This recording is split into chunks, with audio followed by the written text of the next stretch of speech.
Hello minasan, konnichiwa, it's me Yusha and welcome to my mini vlog. Tara, samahan niyo ako pumunta ng Ballpark Xmas sa may Kanay. So pagtawid ko nga dito, may sakayan ng bus malapit lang sa akin. So magantay tayo ng bus dito papunta ng Kanay. So ito nga palang pupuntahan natin. Ka-open lang nila nung nakaraan. Kaya ngayon nagkaroon tayo ng chance dahil day off natin. Silipin natin kung anong meron doon. And also may event nga pala ngayon yung Yokohama DNA Baystars. So makigulo na rin tayo doon. Yung Ballpark Xmas nga pala located siya sa labas ng Yokohama Stadium. And nag-check ako ng event nila at nakita ko doon merong Bay Talk na kung saan meron silang i-interviewin na player ng Baystars. So pagdating ko nga, eto may ini-interview na silang player ng Baystars which is Taira and Miyagi.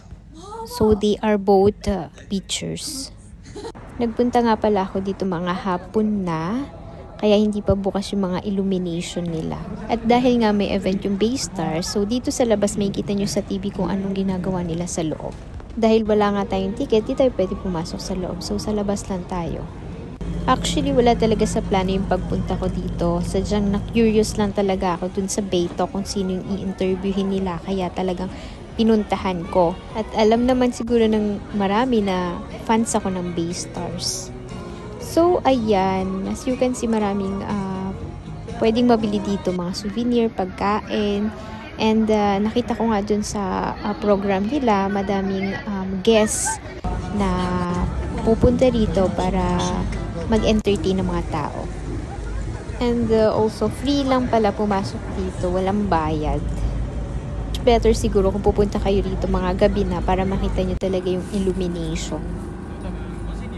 So, naglakad-lakad pa nga ako dito sa may Nihon Odori at nakita ko may pa-event pa yung Baystars. Kaya sinilip ko and dito pwede kang magsulat ng mga gusto mong sabihin sa mga players or sa team nila to support them for the next season. So, dahil nga susunod yung mga friends ko, kaya nag-ikot-ikot muna ako dito malapit lang sa lugar habang inaantay ko sila. At dahil nga patapos na yung autumn, ayan, marami nang nalalagas na dahon. So, dahil nga madilim na dumating yung mga friend ko, kaya ayan, bukas na yung illumination dito sa may Ballpark Xmas. Recommended ko talaga gabi kayo pumunta para mas ma-appreciate nyo yung illumination.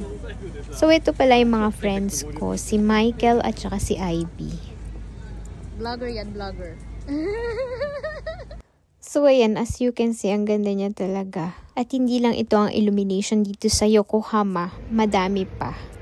Kaya, sa susunod, pupuntahan natin at ipapakita ko sa inyo kung ano pa yung mga ibang illumination na meron dito sa Yokohama.